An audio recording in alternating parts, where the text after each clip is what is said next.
Hello mga kwebads. Muna akong ginabuhat adlaw-adlaw. Mo mata ko 30 minutes na lang before mo duty. Kaya magkarag-karag na sa paggayak. Usahay makasayo og huli. Mao nga sayo pud makatulog.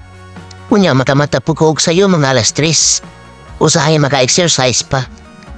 Karon last hour na kay dugay na ka huli. Ning kamot lang pirme. Kuman ugayak. Muna diretso na dayon. Kay para dili malit. Distansya manggod og gamay ang kuan. Among tulugan sa among gitrabahoan.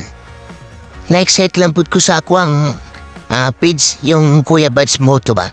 Gahapon kay nag-chat si Kuan Lulu Mitch.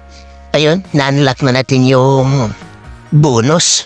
Kaya kumikita na rin yun.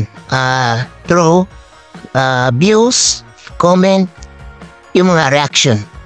Salamat sa lahat ng mga nagsuporta sa aking feeds. At sana hindi kayo magsasawa. Ngayon, padulong ako dito sa akwang workplace. At saka yung gamit ko, yan, pang service, si Maxman. Gamit ako karon ang Insta360 na camera. Ang susubukan ko sa video, yun yung palagi ko nang gagamitin. Susunod yung i-vlog ko naman kung paano siya gagamitin talaga at i-edit kasi medyo mahirap talaga siya. At first, para sa mga baguhan, kung makabili kayo ng Insta360. So, magawa ako ng tutorial doon kung paano siya gagamitin.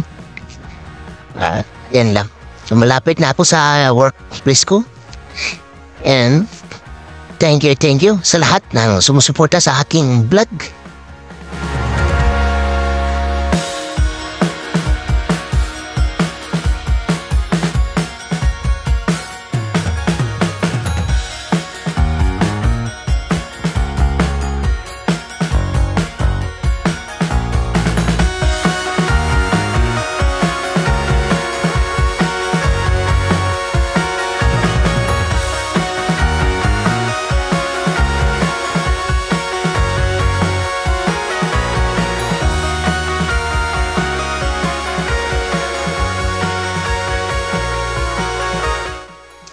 Kung karon, abot na ko sa akong workplace. Ayan, so sipag-sipag yun talaga. At sabayan mo na rin ng konting tiyaga at saka dasal. At yung duty ko pala ngayon is panggabi. And that's all. Thank you.